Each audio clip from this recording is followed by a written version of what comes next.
같이 한번 읽어볼까요? 고린도전서 6장 12절부터 끝절까지인데요. 교독하겠습니다. 제가 먼저 읽겠습니다. 모든 것이 내게 가하나 다 유익한 것이 아니요 모든 것이 내게 가하나 내가 무엇에든지 얽매이지 아니하리라.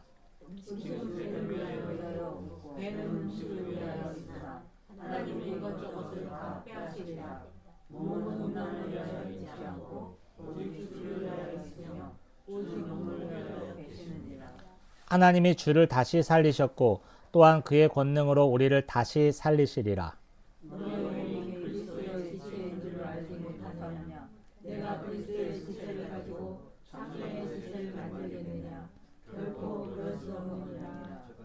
창녀와 합하는 자는 그와 한 몸인 줄을 알지 못하느냐. 일러스되 둘이 한 육체가 된다 하셨나니 음행을 피하라. 사람이 범하는 죄마다 몸 밖에 있거니와 음행하는 자는 자기 몸에 죄를 범하느니라.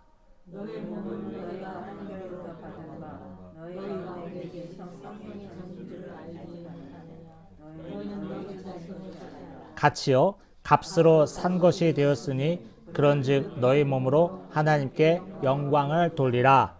아멘. 네. 오늘 제목은요. 값으로 산 바. 네. 중요한 말이에요. 값으로 산 바. 여러분, 오늘날 우리는 자유라는 말을 참 많이 듣고 많이 합니다. 그래서 내 몸은 내 것이다. 내 인생은 내가 책임진다. 아유, 남에게만 피해만 안 주면 자유롭게 살아도 되지 뭐. 이런 말 얼마나 우리가 자주 합니까? 이게 현대 사회에서는 당연하고 상식적인 것처럼 들립니다. 오늘 본문에 나오는 고린도 교회도 그랬어요. 특히 12절에 보니까 모든 것이 가하다 이런 캐치프레이즈를 걸고 고린도 교회인들이 너무 자유하게 지내는 거예요. 사실은 모든 것이 가하다라는 말은 그리스도인의 자유를 말하는 표현이었는데 그게 점점점 와전되는 거죠. 우리 한국 교회도 마찬가지예요. 우리 한국 교회도 한 90년대 말이었나요? 제가 기억하기로는 그런데 그 전부터 있었는지 모르겠지만 어느 날 우리 교회에서 흔히 하는 말이 자유함이야. 자유함. 왜 자유함이란 말이 생겼냐면 그 전에는 너무 우리가 율법적으로 살았기 때문에 형식적으로 살았기 때문에 뭐 그리스도 안에서의 자유함 더 이상 나에게는 정죄함이 없네 이러면서 이 자유함이라는 말이 또 한참 교회에서 또 유행했었어요. 그걸 통해서 우리 그리스도인들이 나에게는 더 이상 정죄함이 없습니다라고 당당하고 자유함을 가지면 좋은데 오늘 본문의 고린도 교회처럼 이게 너무 커진 바람에 육체적인 욕망과 자신이 저지른 음행의 문제도 정당화하려는 모든 것이 가한 거 아니냐. 우리 그리스도 안에서 자유함을 누릴 수 있는 거 아니냐라는 식으로 이게 왜곡되기 시작했다는 거예요. 그래서 바울은 오늘 분명히 말합니다. 뭐라면요. 그리스도인의 자유는 방종이 아니라 하나님의 영광을 위한 자유예요. 그러니까 저와 여러분이 그리스도 안에서 자유함을 느끼는 건 좋아요. 자유함을 누려야 합니다. 더 이상 우리에게는 정죄함이 없어요. 누가 자꾸 뭐라고 그래도 그냥 한쪽 귀를 듣고 한쪽 귀를 흘리셔야지 그 정죄함 받아가지고 아우 맞아 나는 안 되는 거야 이러면 안 돼요. 그리스도 안에서 우리는 누구도 우리를 정죄할 수 없고 자유함을 얻어야 하는데 그 자유함의 대전제는 뭐냐면 이게 하나님의 영광이 되냐 이거예요. 자유함을 갖고 음행을 한다면 당연히 하나님의 영광이 안 되겠죠. 판가름하기 쉬워요. 우리가 마음껏 자유함을 느끼되 이게 하나님의 영광이 되냐 안 되냐를 바라보시는 것이 중요하다는 거예요. 12절에 보니까 모든 것이 가하나 다 유익한 것이 아니요 내가 무엇에든지 얽매이지 아니하리라고 바울이 얘기하고 있는데 바울이 두 가지 기준을 말하고 있어요. 첫 번째는 뭐냐면 이게 유익한가 아니냐의 문제예요. 우리가 뭘 선택하고 행할 때 우리 그리스도인의 삶의 기준은요. 뭘 할 수 있냐 없냐, 해도 되냐 안 되냐, 이런 초등학교적인 단순한 물음이 아니라 이게 영적으로 유익한가 아닌가를 살펴야 된다는 거예요. 목사님, 이거 해도 돼요 안 돼요? 우리 집사님인데 개 모임에서 개돈 타도 돼요 안 돼요? 해도 돼요 안 돼요? 이런 초등학교적인 질문이 아니라 이게 영적으로 유익하냐 아니냐를 생각해 보자 이거예요. 둘째, 나를 지배하느냐의 문제예요. 뭘 선택하고 결정할 때. 그래서 오늘 본문에서 12절에서는요. 내가 무엇에든지 얽매이지 아니하리라 하면서 사도 바울이 자유를 말하면서도 실제로는요. 욕망, 습관, 중독, 정욕, 인정 욕구 등의 인정 욕구 등이 우리의 삶을 지배할 수 있음을 또한 경고하고 있는 거예요. 우리의 삶 가운데 여러분 생각해 보세요. 자유함을 얻은 사람, 그리스도 안에서 자유함이 있는 사람이 사실 그 내면을 들여다보면 여러 가지에 얽매일 수 있어요. 자식들에게 얽매일 수 있고 배우자에게 얽매일 수 있으며 또는 우리가 흔한 요새로 치면은 핸드폰, 유튜브, SNS에 얽매이고 있으면서도 난 자유하다라고 말할 수가 있다는 거예요.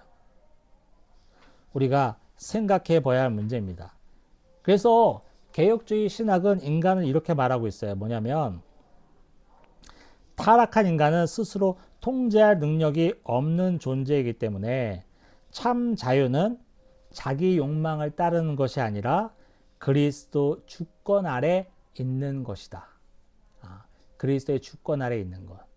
주권이란 말 나왔는데 또 2000년 초부터는 우리 한국 교회에 로드십이라는 말이 또 엄청 유행했어요. 로드십. 뭐예요? 하나님의 주권을 인정한다는 건데 여러분 이 주권이란 말을 너무 가볍게 생각해서는 안 돼요. 우리가 주님 너무 애틋하고 너무 따뜻하게 주님 하면서 기도하고 찬양하지만 이 주자가 무슨 주자예요, 여러분? 주인 주자잖아요. 그럼 사실은 정확하게 부르면 주님이 아니라 주인님 이렇게 부르는 거예요. 인자가 빠진 거야.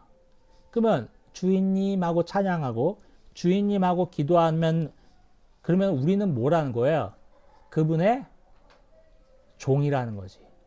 그분의 노예라는 거예요. 그분의 소유물이라는 거예요. 실제로 우리 봉건사회까지만 해도 노예가 있었죠. 우리나라도 조선시대 말까지 노예제도가 있었잖아요. 노비제도가 있었잖아요. 노비는 주인의 소유물에 지나지 않았어요. 죽이든 살리든 주인이 마음대로 할 수 있고 또 값을 더 쳐준다 그러면 다른 집에 팔 수도 있었어요. 그게 노비잖아요. 바로 주님 하고 우리가 기도하며 찬양한다는 것은 그 말 속에 우리 하나님이 나의 주인이시며 나는 하나님의 노예다라고 고백하고 있는 거예요. 그래서 아까 뭐라고 했어요? 우리가 자유함을 생각할 때 그리스도의 주권 아래 생각해야 된다라는 말은 우리 주님을 내 주인님으로 생각하고 내 뜻대로 내 욕망대로 하지 아니하고 주인님의 뜻에 합당한 방향으로 선택하며 행할 것을 다짐한다라는 내용이 바로 포함되고 있는 거죠. 고린도 사람들은요 이렇게 생각했습니다. 뭐냐면 음식은 배를 위하여 있고 배는 음식을 위하여 있다. 이 말은 뭐냐면 몸은 단지 내 욕망을 해소해 주는 해소하는 기관으로 여겼어요. 그래서 바울은 단호하게 말하는 거예요. 몸은 음란을 위하여 있지 않고 오직 주를 위하여 있으며 주는 몸을 위하여 있다라고 12절에 언급하고 있습니다. 13절이네요. 죄송합니다. 13절에 언급하고 있어요. 그래서 우리의 몸은 중립적인 것이 아니에요. 그리스도를 위한, 그리스도의 존재를 위한 몸이 되어야 된다는 것입니다. 또한 몸은 그리스도와 연합된 지체예요. 우리가 교리 중에 그리스도의 연합이라는 교리가 있어요. 저와 여러분은 구원을 받은 후에 그리스도와 연합된 존재예요. 연합된다라는 거, 한 가지로 이어졌다는 거, 예수님이 포도나무 가지 비유를 통해서 자세히 설명했죠. 우리는 그리스도와 지체, 몸의 기관같이 연합되어 있어요. 저와 여러분이 팔다리가 붙어 있고 다리가 몸에 붙어 있는 것처럼 우리 각 지체가 떨어지지 아니하고 기능은 다르지만 한 몸에 붙어 있는 지체 아닙니까? 저와 여러분도 구원받은 이후에 그리스도와 이렇게 팔다리가 붙어 있는 것처럼 지체로 붙어 있다는 거예요. 연합되어 있다는 거예요. 그래서 이 몸이 그리스도와 연합된 몸인데 이 몸이 단순히 배만 불르면 되지 뭐, 내 욕망만 채우면 되지 뭐, 이렇게 생각할 수 있는 것이 아니라는 거예요. 중요한 개념이죠. 바울은 특별히 마지막에서 음행을 언급합니다. 음행하는 자는 자기 몸에 죄를 범하느니라 하면서 18절에 언급하고 있어요. 음행은요, 단지 도덕적 실수가 아닙니다. 음행은 그리스도와 연합된 몸을 죄와 연합시키는 행위예요. 아까 앞에서 제가 뭐라고 그랬죠? 저와 여러분이 구원받은 이후에 그리스도와 연합되고 그리스도와 한 지체, 팔다리가 되었는데 우리가 음행을 한다면은 바로 연합되어 있는 그리스도를 또 죄에 오염시키는 그런 꼴이 된다는 거죠. 그래서 바울이 창세기 2장의 말을 언급하면서 둘이 한 몸이 된다는 말을 썼잖아요. 성적 관계는 단순한 육체적 접촉이 아니라 언약적, 존재론적 결합입니다. 그래서 음행은 몸과 영혼을 함께 더럽히는 죄고 그리스도의 지체를 욕되게 하는 죄라고 말할 수가 있어요. 우리는 죄를 가볍게 얘기하지 않습니다. 특히 성적 죄는 영적 영감을 무디게 하고 양심을 마비시키며 하나님과의 교제를 심각하게 훼손하게 됩니다. 그래서 우리는 음행의 문제를 결코 가볍게 보면 안 돼요. 요새는 정말 흔한 게 결혼한 남녀인데도 불구하고 뭐 남자친구 있다, 여자친구 있다, 애인이 있다라는 것을 자랑하게 다니며 오죽하면 유부남, 유부녀들이 불륜을 저지르는데 가장 큰 이유가 뭐라고 그래요? 서로 부담이 없다고? 아이고. 그러면서 뻔뻔히 다니는 세상이긴 하지만 우리가 명심할 건 뭐라고요? 저와 여러분은 그리스도와 연합되어서 한 지체로 붙어 있기 때문에 음행의 문제는 그리스도의 지체를 오염시키는 꼴이 된다. 그리스도와의 연합을 훼손시키는 꼴이 된다는 것을 정확하게 우리는 알고 있어야 합니다. 이 고린도 교회가 왜 이 자유함에 빠지고 음행의 문제에 너그러웠냐면 헬라적인 사고가 있었어요.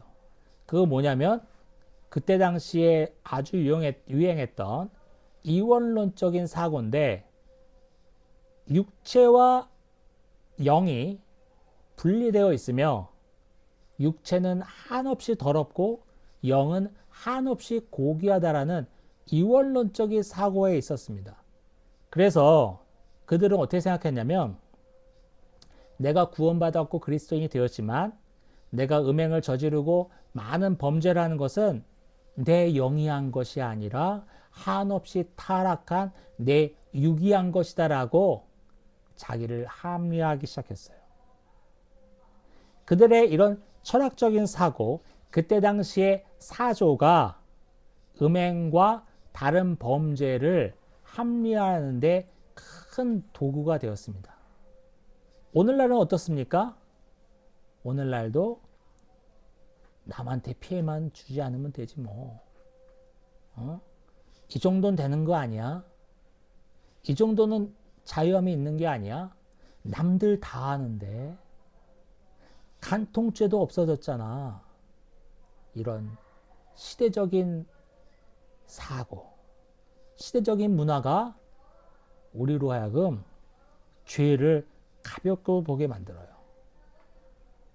죄가 없는 것처럼, 아무것도 아닌 것처럼 느끼게 만들어요.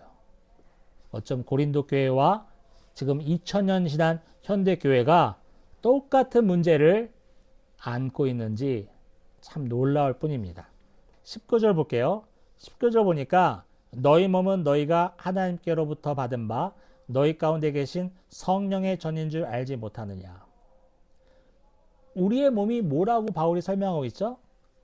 성전이다.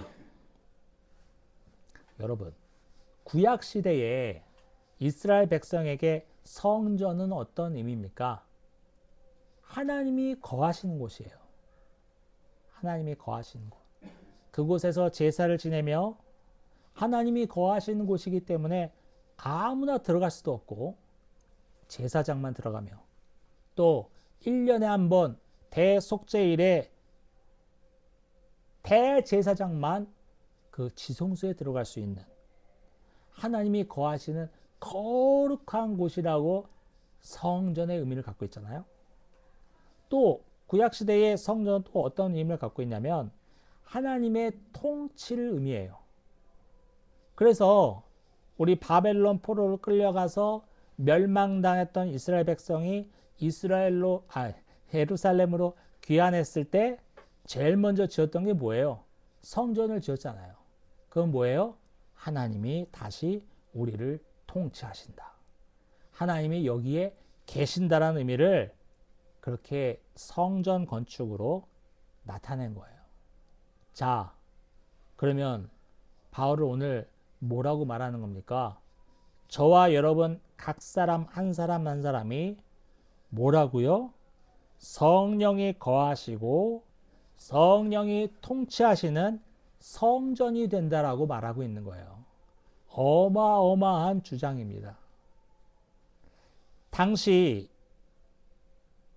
유대인들과 많은 사람들은 이 말을 이해하지 못했을 거예요.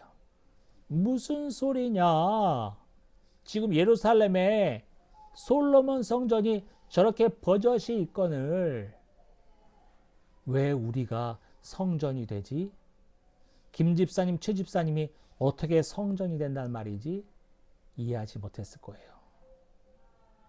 정말 이해하지 못했을 거예요. 마치 어느 누가 갑자기 와가지고 여러분 우리 각 사람 한 사람이 다 롯데타워입니다 라 말하면은 이해할 수가 없지. 그런 한갓 상업적인 건물에 지나지 않는 롯데타워도 이해하지 못할 판인데 하나님이 거하시고 하나님이 통치하신다는 성전이 나라고? 이 말이 쉽게 이해할 수 있는 내용은 아니에요. 그러나 바울은 명확하게 얘기합니다. 우리 한 사람 한 사람이 성령이 거하시고 성령이 통치하시는 성전인 줄을 너희가 알지 못하느냐. 우리가 함부로 죄를 범하거나 함부로 살아가지 못하게 하는 아주 강력한 표처럼 작용하는 말이죠. 그래서 괜히 우리 송구영신 예배 때 이런 거 뽑으면 허걱 들켰다 이런 마음을 갖게 되고 그렇죠. 오늘 핵심 말씀입니다. 20절 같이 볼게요. 시작. 값으로 산 것이 되었으니 그런즉 너희 몸으로 하나님께 영광을 돌리라. 여러분, 우리의 소유권이 바뀌었음을 바울은 강력하게 말하고 있어요. 값으로 산 바 되었다. 야, 우리는 더 이상 자기 소유가 아니라는 거예요. 그런즉 너희 몸으로 하나님께 영광을 돌리라. 하나님이 자신의 아들 예수 그리스도의 피값을 지불하고 산 것이 바로 저와 여러분 아닙니까? 우리는 예수 그리스도의 피값으로 다시 살아난 존재예요. 대신 죽으심이 대신 지불하심이 되는 거예요. 그게 대속의 의미예요. 대신 속했다라는 의미는 대신 값을 냈다라는 말이에요. 그래서 우리가 대속하신 주여라고 말할 때 항상 염두할 것이 뭐냐면 그 십자가의 은혜는 값어치 없는 은혜가 아니에요. 우리는 값없이 받았지만 값없이 없는 게 아니라 예수 그리스도의 피값이 지불되었기 때문에 우리가 얻는 십자가의 은혜고 구속의 은혜거든요. 저와 여러분이 구원받았다는 것은 예수 그리스도의 피값이 지불되었다는 겁니다. 그러면 우리는 누구 소유가 되는 거예요? 돈 낸 사람의 소유가 되는 거 아니에요. 우리가 물건 살 때 돈을 내기 전까지는 매장의 소유였으나 카드로 긁는 순간 내가 돈을 지불했기 때문에 그 물건이 내 것이 되는 것처럼 저와 여러분이 더 이상 우리 각자의 소유가 아니라 예수 그리스도의 소유가 된 것은 예수 그리스도의 피값이 지불되었기 때문입니다. 여러분, 중요한 개념이에요. 우리가 하나님께 영광을 돌려야 하는 가장 큰 이유는 바로 그리스도의 피값이 지불되었기 때문에 그렇습니다. 그리스도의 피값이 지불되어서 다시 살아난 바 된 저와 여러분은 그래서 소유권이 그리스도에게 있고 그리스도의 영광을 위해서 살아야 한다고 바울이 강력하게 주장하고 있는 겁니다. 구원의 목적은 단순히 천국 가는 것에 있는 것이 아니라 몸으로, 삶으로, 일상으로 하나님께 영광을 돌리는 것이 바로 구원의 목적이죠. 여러분, 결론을 맺겠습니다. 오늘 본문은 단순히 성 문제만을 다루는 것이 아닙니다. 이 말씀은 우리 몸 전체, 삶 전체에 대한 신학을 말하는 것인데요. 적용점을 세 가지 말씀드릴게요. 첫 번째 뭐냐면 내 몸이 내 것이라는 것을 버리십시오. 참된 그리스도인은 이렇게 고백할 수 있어야 돼요. 내 몸은 주님의 것입니다. 내 시간, 내 에너지, 내 성, 건강, 습관, 인터넷 사용, 말과 귀와 눈조차 다 주님의 소유임을 고백하는 저와 여러분이 되길 원합니다. 두 번째는 뭐냐면요. 중요해요. 도망해야 할 죄에서 도망하십시오.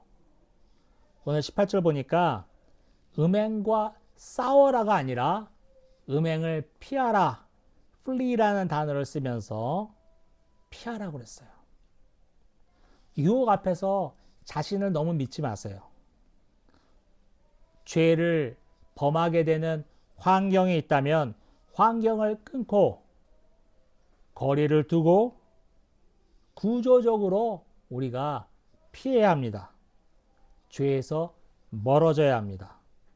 이것이 은혜 아래에 있는 성도의 지혜예요. 적용 세 번째는 몸으로 복음을 증거하십시오. 거룩한 삶은 율법주의가 아닙니다. 그리스도의 핏값에 대한 감사의 표현이에요. 그래서 나는 주님의 것이다라는 생각을 늘 하시면서 우리의 삶과 선택과 우리의 관계 가운데 주님의 영광이 드러나도록 하십시오. 그러면 저와 여러분의 삶이 더 풍성해지고 주님을 좀 더 닮아가는 모습이 될 것입니다. 여러분, 우리는 아무리 우리가 초라해 보이고 나약해 보여도 결코 값싼 존재가 아니에요. 떨이가 아니에요. 적어도 저와 여러분은 하나님이 그리스도의 핏값을 지불하시면서 살리신 존재입니다. 더 당당해지시고 더 자유함을 느끼시고 더 씩씩하게 살아가시되 우리의 자유함과 우리의 당당함이 뭐라고요? 하나님의 영광이 되는지를 살펴보시면서 그리스도인으로 살아가는 저와 여러분이 되기를 예수님의 이름으로 축원합니다. 아멘.